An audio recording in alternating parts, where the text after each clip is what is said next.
శుక్లాం బ్రహ్మ విచారసార పరమాద్యాం జగద్వ్యాపినీం వీణా పుస్తకధారిణీం అభయదాం జాడ్యాంధకారాపహాం హస్తే స్ఫాటికమాలికాం విదదతీం పద్మాసనే సంస్థితాం వందే తాం పరమేశ్వరీం భగవతీం బుద్ధిప్రదాం శారదాం. శ్రీ మహాగణాధిపతయే నమః. శ్రీ మహాసరస్వత్యై నమః. శ్రీ గురుభ్యో నమః.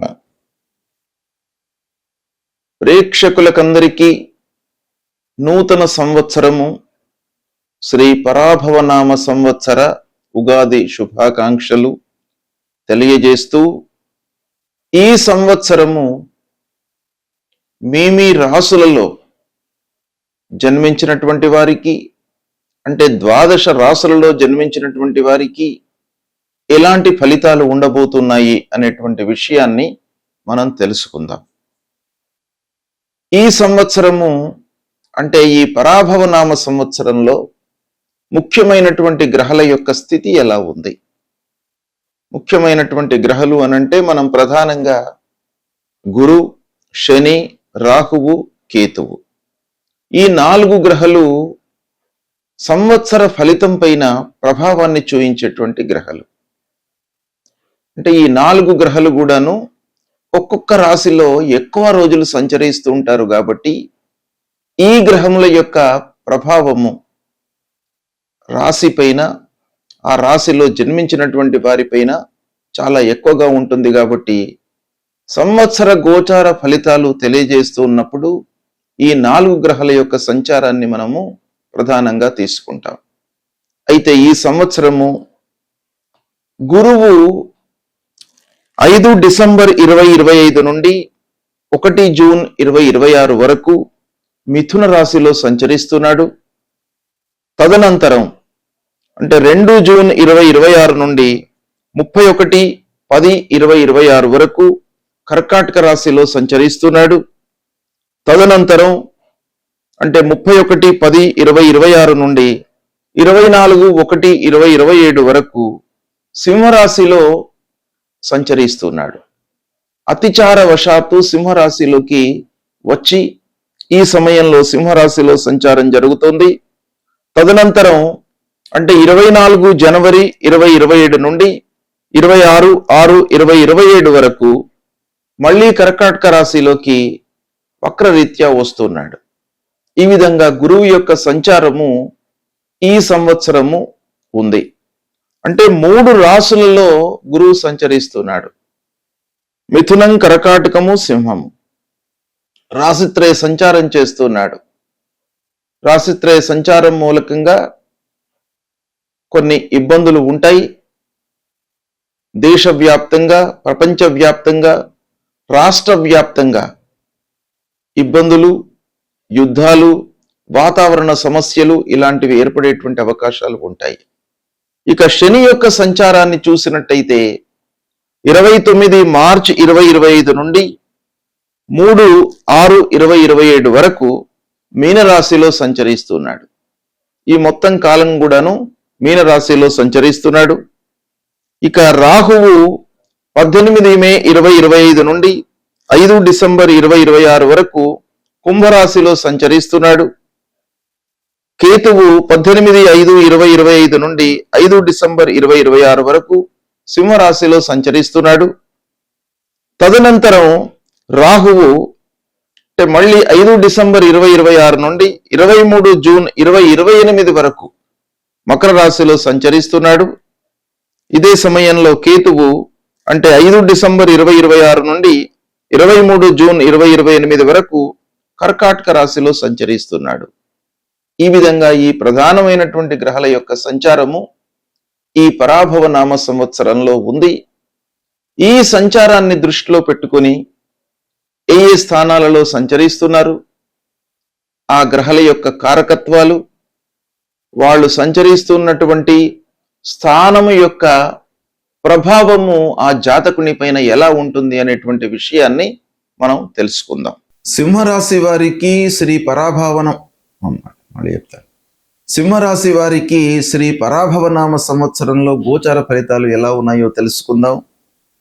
సింహరాశి కిందికి ఏ నక్షత్రాలలో జన్మించినటువంటి వాళ్ళు, ఏ పేర్లు కలిగినటువంటి వాళ్ళు వస్తారో ముందుగా మనము తెలుసుకున్నట్టయితే, సింహరాశి 1 మఘా నక్షత్రం 1, 2, 3, 4 పాదాలలో జన్మించినటువంటి వాళ్ళు, పూర్వ ఫల్గుని నక్షత్రం అంటే పుబ్బా నక్షత్రం 1, 2, 3, 4 పాదాలలో జన్మించినటువంటి వాళ్ళు, ఉత్తర ఫల్గుని నక్షత్రం 1వ పాదంలో జన్మించినటువంటి వాళ్ళందరూ కూడాను సింహరాశి జాతకులన్నమాట. అయితే పుట్టిన సమయము, పుట్టిన తేదీ ఇవన్నీ కూడాను ఖచ్చితంగా తెలియనటువంటి వాళ్ళు ఏం చేయాలి, ఎలా ఫలితాలను చూసుకోవాలి అనే విషయాన్ని మనము కనుక చూసినట్టయితే, వాళ్ళ పేరులో ప్రథమాక్షరాన్ని దృష్టిలో పెట్టుకొని ఫలితాలను మనం చూసుకోవడము శాస్త్రసమ్మతము. అయితే మా, మీ, ము, మే, మో, టా, టి, టు, టే అనే అక్షరాలతో ప్రారంభమయ్యేటువంటి పేర్లు కలిగినటువంటి వాళ్ళు, వ్యవహారనామం కలిగినటువంటి వాళ్ళందరూ కూడాను సింహరాశి కిందికి వస్తారు. ఇలా రాశి నిర్ధారణ చేసుకొని ఫలితాలను చూసుకోవాలి. అయితే సింహరాశి వారికి ఈ సంవత్సరం ముఖ్యంగా ప్రధానమైనటువంటి గ్రహాలు ఏ స్థానాలలో సంచరిస్తున్నాయి అనే విషయాన్ని మనం చూసినట్టయితే, సింహరాశి వారికి ప్రథమంలో గురువు ఏకాదశ స్థానంలో సంచరిస్తున్నాడు. చాలా అనుకూలమైనటువంటి సంచారం. తదనంతరం ద్వాదశ రాశిలోకి ప్రవేశిస్తున్నాడు. ఇది కొన్ని విషయాలలో మంచి, కొన్ని విషయాలలో చెడు ఫలితాలను ఇచ్చేటువంటి అవకాశం ఉంటుంది. తదనంతరము జన్మస్థానంలోకి వస్తున్నాడు గురువు. ఇలా 3 స్థానాలలో సంచరిస్తున్నాడు ఈ పరాభవనామ సంవత్సరంలో. ఇక శని మట్టుకు సింహరాశి వారికి సంవత్సరం మొత్తం కూడాను అష్టమ స్థానంలో సంచరిస్తున్నాడు. ప్రతికూలమైనటువంటి ఫలితాలు ఎక్కువగా ఉంటాయి శని మూలకంగా. రాహువు సప్తమ స్థానంలో సంచరిస్తున్నాడు, ప్రతికూలంగా ఉన్నాడు. కేతువు జన్మస్థానంలో ప్రతికూలంగా ఉన్నాడు. తదనంతరం అంటే డిసెంబర్ 5 తర్వాత 6వ స్థానంలోకి రాహువు వస్తున్నాడు. అదే సమయంలో కేతువు ద్వాదశ స్థానంలోకి వస్తున్నాడు. రాహువు 6వ స్థానంలో అనుకూలమైనటువంటి ఫలితాలను, కేతువు ప్రతికూలమైనటువంటి ఫలితాలను ఇస్తాడు. ఈ విధంగా ఈ 4 ముఖ్యమైనటువంటి గ్రహాల యొక్క సంచారము, స్థానాలు ఈ సంవత్సరం ఉన్నాయి సింహరాశి వారికి. ఇకపోతే వీటన్నిటినీ కూడాను దృష్టిలో పెట్టుకొని ఫలితాలపై మనము ఫోకస్ చేసినట్టయితే, ఈ సంవత్సరము సింహరాశి వారికి కొన్ని విషయాలలో మీకు పరీక్షా సమయం, అంటే చాలా కష్టతరంగా ముందుకు వెళుతాయి పనులు, అయినప్పటికీ అందులో మీకు అభివృద్ధి కనబడుతుంది. అంటే శని మూలకంగా మీకు పరీక్షా సమయం ఈ సంవత్సరం. గురువు ఏకాదశ స్థానంలో ఉండడం మూలకంగా ఫైనల్గా రిజల్ట్ మట్టుకు మీకు అనుకూలంగా వచ్చే అవకాశాలు ఉన్నాయి. ఇక గురువు ఏకాదశ స్థానంలో సంచరిస్తున్నప్పుడు మీకు చాలా అవకాశాలు వస్తాయి. మిత్రుల ద్వారా, ఆత్మీయుల ద్వారా, దగ్గరి వాళ్ళ ద్వారా మీకు చాలా పనులు నెరవేరేటువంటి అవకాశాలు ఉన్నాయి. సమాజంలో గౌరవ మర్యాదలు లభిస్తాయి. మీకు కోరికలు కూడాను పెరుగుతాయి. పనులు చేయాలి అనేటువంటి మనస్తత్వం బాగా డెవలప్ అవుతుంది. అయితే నెరవేరడానికి కొంత సమయం పడుతుంది. ఇకపోతే ఆదాయము ఆశావహంగా ఉంటుంది, చాలా సంతృప్తిగా ఉంటుంది. కాబట్టి దాన్ని పొదుపుపై మనసు నిలపడానికి మీరు ప్రయత్నాలు చేసుకోవాలి. ఇక జూన్ 1 నుండి గురువు మారుతున్నాడు. ఆ గురువు కర్కాటక రాశిలోకి రావడం మూలకంగా మీ లోపల కొంత ఆత్మ పరిశీలన అనేటువంటిది డెవలప్ అవుతుంది. అంటే పూర్వంలో చేసినటువంటి తప్పులు, ఒప్పులు, ఇప్పుడు ఎవరితో ఏం చేస్తున్నాము, ఎవరితో మనము పార్ట్నర్షిప్ చేస్తున్నాము, ఎవరితో మాట్లాడుతున్నాము, ఇలా ఎన్నెన్నో విషయాలు మీ లోపల అంతర్లీనంగా మీరు ఆలోచన చేస్తుంటారు జన్మస్థానంలోకి రాగానే. కానీ ఉచ్చలోకి వస్తున్నాడు కాబట్టి మీకు ఫలితం మట్టుకు అనుకూలంగా ఉంటుంది. మీరు స్వయంగా అన్నీ తెలుసుకొని అందరితో డిస్కషన్ చేసి తర్వాత మీరు నిర్ణయం తీసుకున్నట్టయితే చాలా సత్ఫలితాలను పొందే అవకాశాలు ఉన్నాయి. శత్రువులపై మీరు విజయాన్ని సాధిస్తారు. ఖర్చులు మట్టుకు నియంత్రణ అవసరము. అనవసర వ్యయాలు పెరిగే అవకాశం బాగా ఉంది ఈ సంవత్సరము. దాన్ని కొంచెం జాగ్రత్తగా చూసుకోండి. ఇక తదనంతరం గురువు సింహరాశిలోకి ప్రవేశిస్తున్నాడు. సింహరాశిలోకి ప్రవేశించడము అనంటే జన్మస్థానంలోకి వస్తున్నాడు. సింహరాశి వారికి జన్మస్థానం. ఈ జన్మస్థానంలోకి రావడం మూలకంగా కొంత ఆత్మవిశ్వాసం పైన మీరు మనస్సు నిలపాలి. అంటే ఆత్మవిశ్వాసము సన్నగిల్లే అవకాశాలు ఉంటాయి.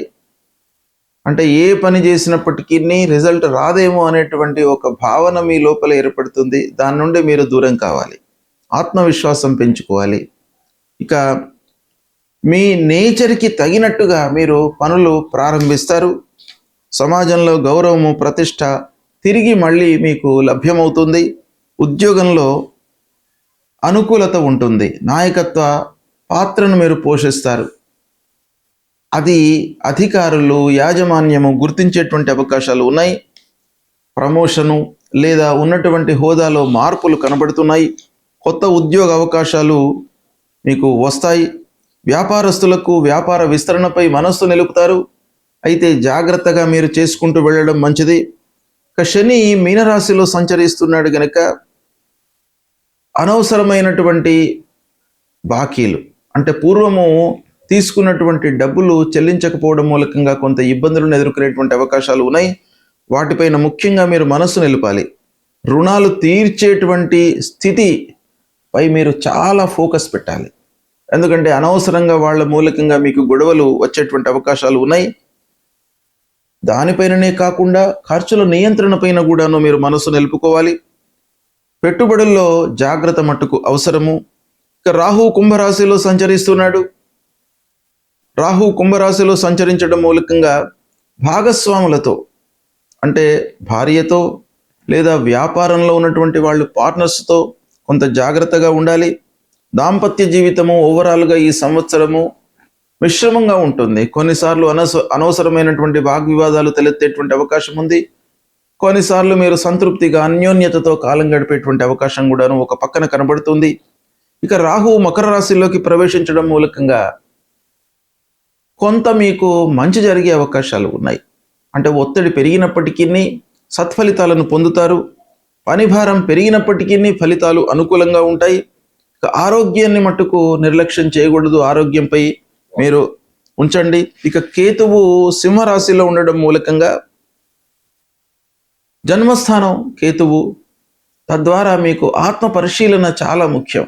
ఆత్మావలోకనం అనేటువంటిది చాలా ముఖ్యమైనటువంటి కర్తవ్యంగా మనం భావించాలి. అంటే ప్రతి విషయాన్ని కూడాను ప్రతిరోజు దాని గురించి పూర్వాపరాలను క్షుణ్ణంగా తెలుసుకోవడము, ఏం చేయాలి అనేటువంటి విషయంపై మనస్సు నిలపడము, బ్లైండ్గా చేయకుండా ఉన్నట్టయితే కొన్ని అనర్థాలను, కొన్ని నష్టాలను, కష్టాలను మీరు అధిగమించేటువంటి అవకాశాలు ఉంటాయి. ఇకపోతే పిల్లల విషయంలో మీకు మంచి జరుగుతుంది. కేతువు కర్కాటకంలోకి రావడం మూలకంగా మనశ్శాంతి మీకు పెరుగుతుంది. పాత ఇబ్బందులు, పూర్వము ఎదుర్కొన్నటువంటి సమస్యలకు పరిష్కారం లభిస్తుంది. ఇక ఉద్యోగస్తులకు ఓవరాల్గా ఈ సంవత్సరం చూసినట్టయితే స్థిరత్వమే ఎక్కువగా కనబడుతుంది. అయితే శని మూలకంగా కొంత చికాకు ఉండేటువంటి అవకాశం ఉన్నప్పటికీ ఉద్యోగంలో స్థిరత్వం మట్టుకు ఉంటుంది. శ్రమకు తగినటువంటి గుర్తింపు లభిస్తుంది. వ్యాపారస్తులకు లాభాలు ఉన్నాయి, కానీ అనుకున్న సమయంలో అవి మీకు చేతికి అందవు, ఆలస్యంగా అందేటువంటి అవకాశాలు ఉన్నాయి. ఇక ఆర్థికంగా ఆదాయము ఉంటుంది మీకు, కానీ పొదుపు చేయడము పై మీరు మనస్సు నిలపాలి. దాన్ని నిర్లక్ష్యం చేసినట్టయితే కష్టకాలంలో మీకు చేతిలో డబ్బు లేకపోవడం మూలకంగా మంచి పనులను, చేయవలసినటువంటి పనులను మీరు వదులుకోవలసినటువంటి స్థితి ఏర్పడుతుంది. కుటుంబ బాధ్యతలు పెరుగుతాయి. తల్లిదండ్రులు వాళ్ళ యొక్క ఆరోగ్యంపై మీ మనస్సు నిలపండి. ఇంటికి సంబంధించినటువంటి పనులు కొంత గొడవలు, అభిప్రాయ భేదాలతో ముందుకు జరుగుతుంటాయి. ఇకపోతే సహనంతో చాలా విషయాలను పరిష్కారం చేసుకోవడం ఈ సంవత్సరం అవసరము. విద్యార్థులకు ప్రారంభంలో కొంత అనుకూలంగా ఉంది. ఏది ఏమైనప్పటికీ విద్యార్థులు ఈ సంవత్సరము కృషి బాగా అవసరము. అంటే మీరు ఏకాగ్రతతో, శ్రద్ధతో చదివినట్టయితే మీకు సత్ఫలితాలను పొందేటువంటి అవకాశం ఉంది. పోటీ పరీక్షలు కాంపిటేటివ్ ఎగ్జామ్స్కు ప్రిపేర్ అవుతున్నటువంటి విద్యార్థుల విషయం ఆలోచించినట్టయితే ఫలితం మీకు అనుకూలంగా ఉంటుంది, కానీ ఆలస్యంగా ఆ ఫలితము మీ చేతికి అందేంత వరకు కూడాను మీరు టెన్షన్లో ఉండేటువంటి అవకాశం బాగా కనబడుతుంది. పిల్లల విషయంలో చాలా డెవలప్మెంట్స్ కనబడుతున్నాయి ఈ సంవత్సరము. సామాజిక పరంగా గౌరవ మర్యాదలు లభిస్తాయి. రాజకీయంలో ఉన్నటువంటి వాళ్లకు గుర్తింపు లభిస్తుంది. కార్యకర్తలతో కానివ్వండి, అధినాయకులతో కానివ్వండి, మీకు గుర్తింపు లభించేటువంటి అవకాశం ఉంది. ఓవరాల్గా రాజకీయ రంగంలో ఉన్నటువంటి వారికి ఈ సంవత్సరం చాలా ఎదుగుదల, అభివృద్ధి మట్టుకు కనబడుతుంది. ఇక న్యాయ సంబంధమైనటువంటి వ్యవహారాలు జాగ్రత్తగా చూసుకోవాలి. శత్రువుల మూలకంగా మీకు ఆలస్యం జరిగేటువంటి అవకాశాలు ఉన్నాయి. ఈ సంవత్సరము ఆరంభం మిశ్రమంగా ఉంటుంది, మధ్యలో ఒత్తిడి పెరుగుతుంది, చివర్లో అనుకూలత స్పష్టంగా కనబడుతుంది. పెద్దల యొక్క సహాయ సహకారాలు మీకు అందుతాయి. ఈ సంవత్సరము తీర్థయాత్రలు, విహారయాత్రలు చేపట్టేటువంటి అవకాశాలు ఉన్నాయి. సేవా కార్యక్రమాలలో పాల్గొంటారు. ముఖ్యంగా కోపాన్ని నియంత్రించుకోవడము, ఖర్చులను నియంత్రించుకోవడము ఈ సంవత్సరము చాలా అవసరము. అది చేసినట్టయితే మీరు చాలా విషయాలలో మంచి ఫలితాలను పొందుతారు. అహంకారము ఇలాంటివి దరి చేరకుండా మీరు కొన్ని చూసుకున్నట్టయితే చాలా సత్ఫలితాలను పొందుతారు.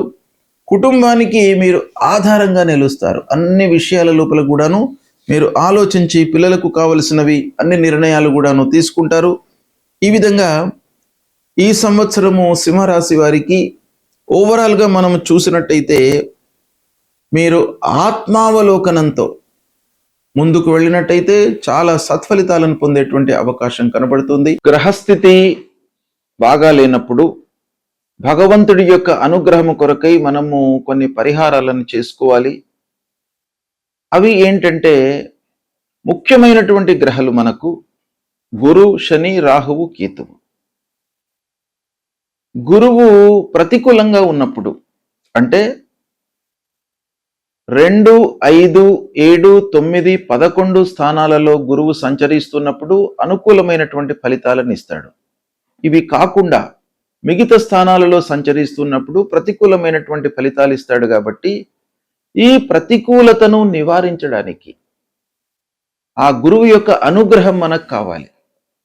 కాబట్టి మనము ఆ గురువును ప్రీతి చేసుకోవడానికై ఏం చేయాలి అనేటువంటి విషయాన్ని మనం చూసినట్టయితే, ప్రథమంగా గురువుకు సంబంధించినటువంటి మూల మంత్రము మీరు ప్రతినిత్యం కూడాను జపించండి.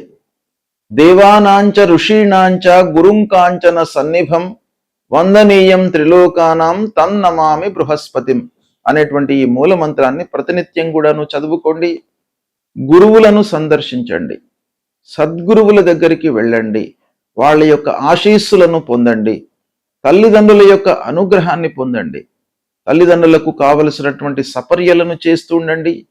తద్వారా మీకు ప్రథమ గురువులు తల్లిదండ్రులు కాబట్టి వారి మూలకంగా మీకు అనుగ్రహం లభిస్తుంది. గురువు మూలకంగా కలిగేటువంటి ఆ దుష్ప్రభావం దూరం అవుతుంది. తల్లిదండ్రులకు సేవ చేయండి, తప్పకుండా మీకు గురువు యొక్క అనుగ్రహం లభిస్తుంది. దక్షిణామూర్తి స్తోత్ర పారాయణం చేసుకోండి, దత్తాత్రేయ స్వామిని కొలవండి. ఈ విధంగా చేసినట్టయితే గురువు ప్రీతి చెంది మీకు అనుకూలమైనటువంటి ఫలితాలను ఇస్తాడు. అదేవిధంగా శనీశ్వరుడు ముఖ్యమైనటువంటి గ్రహ, పాపగ్రహాల లోపల శని ముఖ్యమైనటువంటి గ్రహం గనక ఈ శనీశ్వరుడు 3, 6, 11 స్థానాలలో సంచరిస్తున్నప్పుడు శుభ ఫలితాలను ఇస్తాడు. మిగతా స్థానాలలో సంచరిస్తున్నప్పుడు ప్రతికూలమైనటువంటి ఫలితాలను ఇస్తాడు.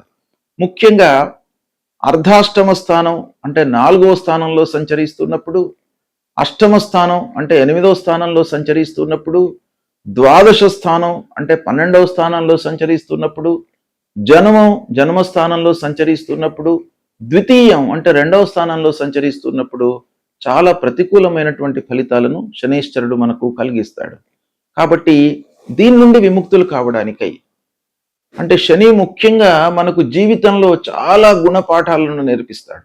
ప్రతి విషయం లోపల కూడాను ఆలస్యము, అనుకున్నవి కాకపోవడము, ఆర్థికమైనటువంటి ఇబ్బందులు, మనిషి లోపల ఒక లేజీనెస్ అనేటువంటిది క్రియేట్ చేయడము, ఇలాంటి ఎన్నెన్నో విషయాలపై శని యొక్క ప్రభావం ఉంటుంది. కాబట్టి శనిని ప్రీతి చేసుకోవడానికి మనం ఏం చేయాలి? ప్రతినిత్యం కూడాను శనైశ్చరుడికి సంబంధించిన మూలమంత్రాన్ని చదవండి. నీలాంజన సమాభాసం రవిపుత్రం యమాగ్రజం ఛాయా మార్తాండ సంభూతం తం నమామి శనైశ్చరం అనేటువంటి మూలమంత్రాన్ని ప్రతినిత్యం చదువుకోండి. ఆంజనేయ స్వామిని కొలవండి, ఆంజనేయ స్వామి దేవాలయానికి వెళ్ళండి, హనుమాన్ చాలీసా ప్రతినిత్యం కూడాను చదువుకోండి. ఈ స్తోత్ర పారాయణం మూలకంగా శనైశ్వరుడికి సంబంధించినటువంటి దుష్ప్రభావం దూరమవుతోంది. అదేవిధంగా రాహువు ముఖ్యమైనటువంటి గ్రహము. మన లోపల భ్రాంతి, భయము, ఆందోళన ఇలాంటివన్నీ కూడాను క్రియేట్ చేసేటువంటి ఒక తత్వం కలిగినటువంటి గ్రహము రాహుగ్రహం. ఈ రాహుగ్రహం మూలకంగా మనకు ఇబ్బందులు చాలా కలుగుతాయి. అంటే గోచార రీత్యా 3, 6, 11 స్థానాల్లో సంచరిస్తున్నప్పుడు రాహు మంచి ఫలితాలను ఇస్తాడు. కనుక ఈ స్థానాలు కాకుండా మిగతా స్థానాలలో ఉన్నప్పుడు మనము రాహు కొరకై పరిహారం చేసుకోవాలి. మూలమంత్రాన్ని జపించడం. అర్ధకాయం మహావీర్యం చంద్రాదిత్య విమర్దనం సింహికా గర్భ సంభూతం తం రాహుం ప్రణమామ్యహం అనేటువంటి మూలమంత్రాన్ని చదువుకోండి. ప్రతినిత్యం కూడాను అమ్మవారిని సేవించండి, దుర్గామాతను సేవించండి. దుర్గామాత గుడికి వెళ్ళండి. అమ్మవారికి ప్రదక్షిణాలు చేసినట్టయితే తప్పకుండా మీకు అమ్మవారి యొక్క అనుగ్రహము, రాహువు యొక్క అనుగ్రహము లభిస్తుంది. తల్లిని సేవించండి. మాతృమూర్తిని సేవించినట్టయితే రాహు మూలకంగా కలిగేటువంటి దుష్ప్రభావము మీకు 200% దూరం అవుతుంది. అదేవిధంగా కేతువు 3, 6, 11 స్థానాలలో శుభ ఫలితాలను ఇస్తాడు. అవి కాకుండా మిగతా స్థానాల్లో సంచరిస్తున్నప్పుడు పరిహారం చేసుకోవడము మంచిది.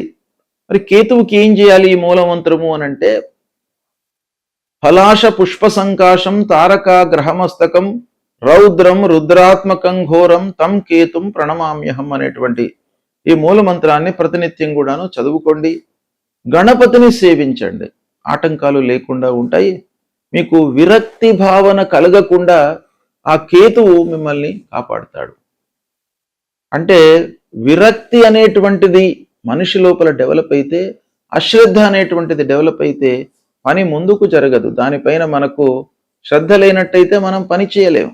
కనుక అలాంటి భావన రాకుండా ఉండడానికి మీరు విఘ్నేశ్వరుణ్ణి పూజించండి. ఈ మూల మంత్రాన్ని ప్రతినిత్యం కూడాను చదువుకోండి.